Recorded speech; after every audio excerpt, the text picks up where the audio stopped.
Andrés, buenos días, gusto de saludarlo. Gracias por estar con nosotros aquí en Huancavelica 830M.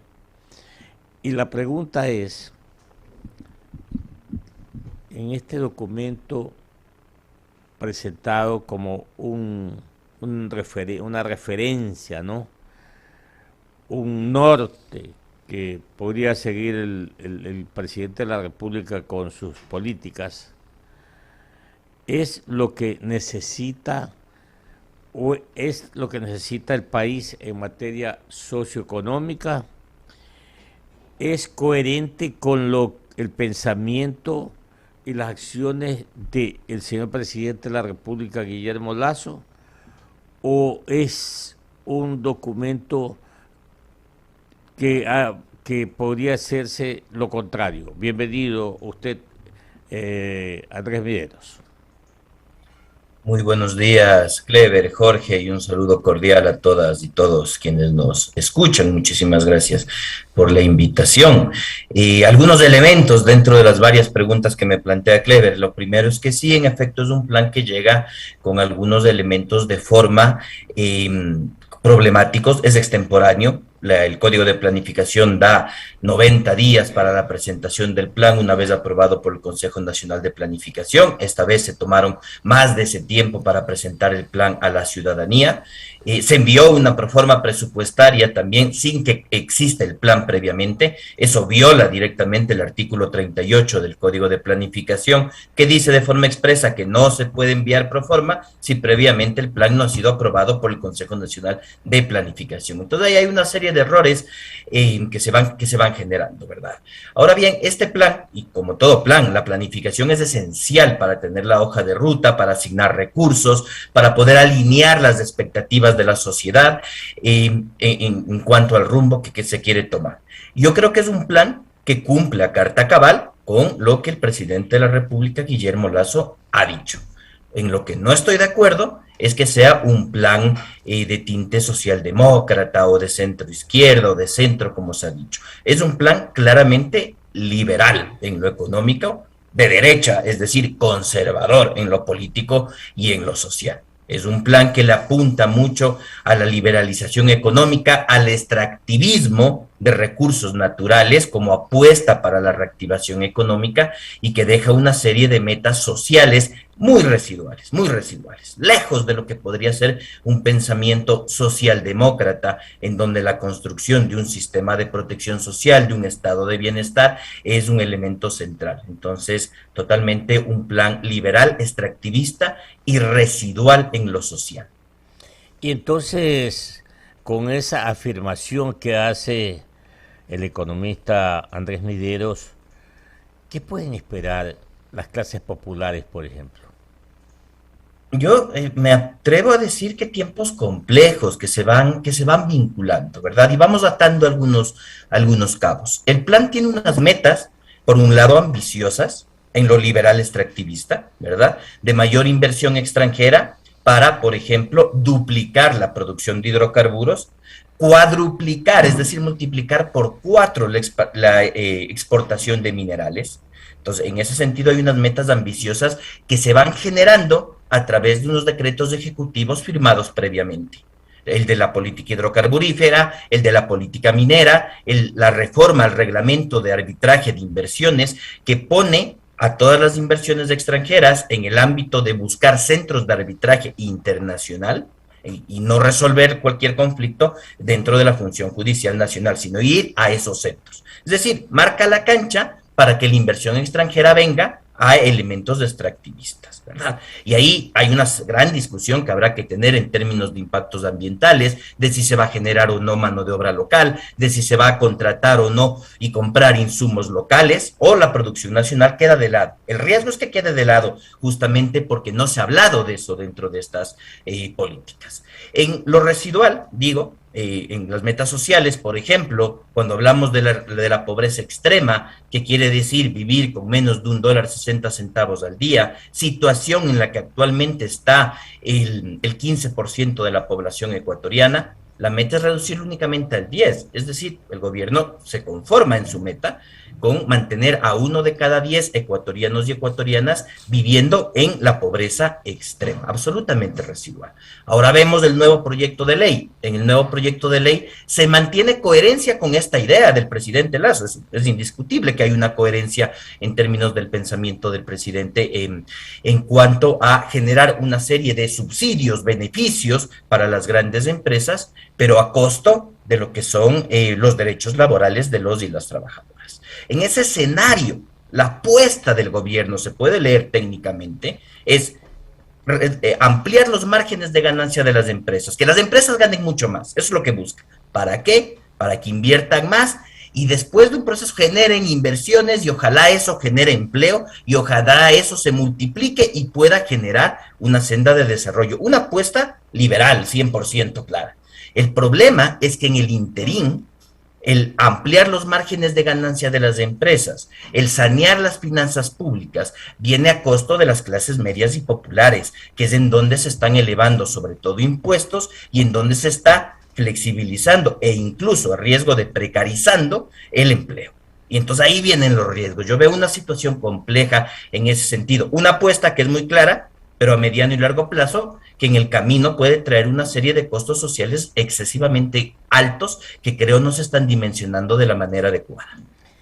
7:55 aquí en Huancavelica 830M, dialogando con el economista Andrés Midero y tratando el tema nada más ni nada menos que el Plan de Desarrollo Cuatrianual. Usted, mi estimado licenciado Escobar, adelante. Gracias, economista. ¿Cómo le va, Andrés? Buen día, bienvenido a Contrapunto.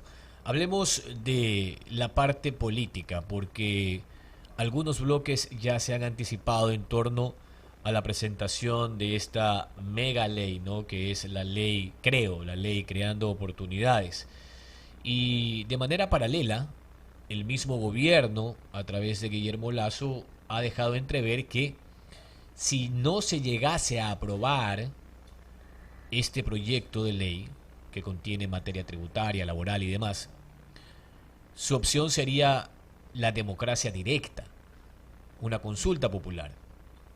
Políticamente, el gobierno, y usted lo sabe, a nivel legislativo no tiene más de 12 parlamentarios, de allí la necesidad de conformar en su momento, y digo en su momento porque ya ve usted lo que pasa hoy en la Asamblea, ese denominado bloque de la Alianza Nacional, con Pachacutic, independientes y la izquierda democrática.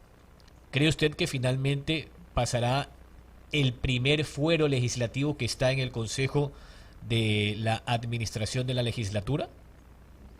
Muchas gracias, Jorge. La ley es una ley compleja, es una ley de estas que hemos llamado troles o metros, porque incluye una serie de materias, digamos. Trata de unificarla y justificar, porque, ojo, una ley solo puede tratar una materia de acuerdo al artículo 136 de la Constitución. Ahora bien, integra una serie de elementos justificando en que la materia es única, supongo yo, en términos de la reactivación económica. Sin embargo, como bien se ha señalado, topa materia laboral, materia tributaria, topa una serie de elementos también de metas de desarrollo que son complejas y que tienen que revisarse. Es una ley muy difícil y además es una ley muy difícil por eso de generar apoyos o críticas en la generalidad, porque habrán elementos que pueden ser positivos desde distintos puntos de vista y otros, en cambio, que no, que tienen críticas desde unos sectores, apoyos desde otros sectores, etcétera, ¿verdad? Entonces, es una ley que, a mi punto de vista, si queremos ser serios y responsables en el debate democrático, y la Asamblea deberá hacerlo así, es mi recomendación, tendrá que ir tratando punto por punto, porque hay demasiados elementos. Es muy difícil decir estoy en contra de todo o estoy a favor de todo. Tenemos que encontrar algunos elementos en los cuales se puedan coincidir democráticamente, ¿verdad? Y en otros no. Con esto digo que yo veo elementos que son muy complejos de poder generar apoyos dentro de la Asamblea Nacional, como es todo el tema de la propuesta de tener un código de trabajo o una normativa laboral paralela a la del Código del Trabajo con otras reglas de juego, con unas reglas de juego que además generan una serie de flexibilizaciones con riesgo de precarización del trabajo, que se pueden estar leyendo incluso como un retroceso en términos de derechos. Primero, eso es difícil que pase en la Asamblea. Si es que pasa en la Asamblea, tendrá que tener control constitucional. Si es que no pasa en la Asamblea y el gobierno quiere llevar a consulta, primero deberá haber control de la Corte Constitucional para ver si se puede consultar en materia de regresión de derechos. Yo soy economista, entiendo que no se puede, pero tendrá que resolverlo la Corte Constitucional. Y después irá una consulta en donde tampoco está garantizado que el gobierno nacional tenga más, menos o iguales apoyos que en la Asamblea. En la Asamblea tiene muy pocos. Habrá que ver el momento de una consulta recordando una cosa desde el punto de vista político. La conformación de la Asamblea responde al voto, a las preferencias electorales de la sociedad en la primera vuelta. En la segunda vuelta que gana Guillermo Lasso, llegando con las justas a segunda vuelta, pero gana, no se puede leer que ese apoyo efectivamente sea para Guillermo Lasso. Sabemos muy bien de todos los análisis que se han hecho en términos políticos que mucho del voto duro de Guillermo Lasso fue un voto en contra, un cambiar lo anterior, ¿verdad? Y en ese sentido, muy difícilmente, yo creo que la lectura tiene que ser más fina. Yo no creo que Guillermo Lasso tenga el apoyo tampoco para una consulta popular, aún si logra destrabar problemas en la legislatura, problemas de tinte de vicios de inconstitucionalidad dentro de lo que puede estar planteando. Y digo esto porque el elemento más duro de generar apoyos en cualquier escenario es justamente el tema de la reforma laboral que está planteando, porque es evidentemente regresivo en términos de derechos. Ahora vamos a los bemoles de este texto. El presidente ha asegurado, a través de la cadena que hiciera la semana anterior, el jueves por la noche, que al crearse esta ley de creación de oportunidades, los empleadores estarían impedidos de hacer un cambio o una migración de los colaboradores que están amparados bajo el Código de Trabajo a la ley Creo de manera unilateral. De lo contrario, ha dicho el jefe de Estado, tendrán penalizaciones. ¿Ese no es un criterio que salvaguarda el derecho adquirido de quienes hoy están en el Código de Trabajo? A ver, hay que diferenciar. Esta ley es una ley de desigualdades. Es una ley que genera nuevas desigualdades y que reproduce otras. Es la ley de la desigualdad. ¿En qué sentido? Evidentemente, dice este proyecto de ley que si usted en este momento tiene un empleo formal amparado por el Código de Trabajo, su empleador no podrá cambiarle al otro.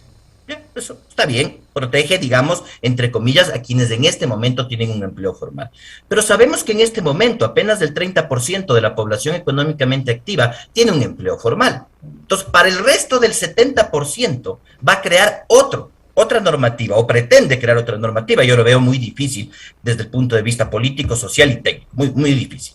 Para ese 70% crea una legislación diferente, con mayor flexibilización y riesgo de precarización. Entonces ahí está generando una nueva desigualdad, porque ahora está creando el mundo de los empleados formales hasta septiembre del 21 o hasta que entre en vigencia, y el mundo de unos nuevos empleados pseudo formales con una legislación que los precariza. Entonces, el problema no es frente al 30% que en este momento tenemos un empleo formal y que hemos sido muy privilegiados en este tiempo. El problema es el mundo que está creando para el otro 70%, y va a tener dos sociedades entonces, dos tipos de personas del código anterior con ciertas garantías y personas de otro mundo que terminan en segundo nivel, con otro tipo de flexibilizaciones y posible precarización. Entonces, construir una sociedad, la mirada de una sociedad que busca encontrarse, que busca cohesionarse y demás, generando este tipo de desigualdades, yo lo veo como un contrasentido. El magíster Andrés Mideros, ex secretario de Semplades y también ex secretario general de la presidencia durante el periodo de Lenin Moreno Garcés, ha estado aquí en Contrapunto. 8:03, finalmente, para despedirlo, mi estimado Andrés, en este plan de desarrollo no he visto, no sé, Andrés, si usted vio, qué orientación, por así decirlo, tiene este plan en materia de el sistema financiero nacional? Porque como todos sabemos, tenemos un esquema monetario que es la dolarización, y en algún momento escuché yo a un analista decir, acá tenemos nosotros un IVA menor que en Perú, menor que en Colombia, y yo me puse a pensar, ¿será que esta persona no está enterada que nosotros tenemos es la dolarización? Y que nos podemos comparar es con quién, con Estados Unidos, si nos podemos comparar con Panamá, nos podemos comparar con El Salvador, ejemplo, ¿no? Entonces, este plan de desarrollo, Andrés, usted ha visto, usted ha leído algo que nos haga ver la luz al final del túnel, por ejemplo, internacionalizando el sistema financiero nacional. Y el plan justamente en términos del sistema financiero y todas las relaciones económicas es un plan de una tendencia claramente liberal, ya lo he dicho, liberal, extractivista, porque tiene un énfasis además en lo que es extracción de petróleo y extracción de minerales. Y de hecho en la visión de largo plazo, y es algo que yo mismo he señalado, la visión de largo plazo inicia diciendo, queremos ser una sociedad de libre mercado. Y seguramente habrá una porción de ecuatorianos y ecuatorianas que así lo crea, que así lo sienta, pero es un tema que no ha sido consultado. Es un plan que está siendo impuesto y que requeriría mucho mayor diálogo si es que se quisiera buscar una cohesión social. En términos del sistema financiero, va en la misma dinámica, una desregularización, similar a lo que se planteaba en los años 90. Recordemos que justamente el presidente actual y muchos de sus asesores son parte de esa historia de desregularización financiera que se aplicó en los años 90 y que en ese momento llevó, lamentablemente, a un tema como la crisis financiera que vivimos a finales del siglo pasado. Esperemos que esta vez lo hagan, porque es lo que están proponiendo, pero si lo hacen con los controles debidos. Yo soy escéptico de esos elementos y creo que es momento de poder discutir de mejor manera qué opciones le damos al país para salir de esta crisis. Las líneas no son claras en términos del sistema financiero, pero se puede ver dentro del marco general que es un tema de liberalización, de desregularización, y dentro de eso sí se ha hablado, pero no hay nada específico de la presencia de posible banca internacional en el país, ¿no? Que ojalá, si es que se lo da, sea con la tentativa de poder reducir las tasas de interés que tanta falta hacen para poder reactivar la economía en el país. Tampoco se le da énfasis al tema de la seguridad social. Mi estimado Andrés, muchas gracias por estar con nosotros aquí en Huancavelica 830M, y en cualquier momento la seguimos, ¿eh? Un abrazo para usted. Un abrazo, muchas gracias por la invitación. Buen día. 8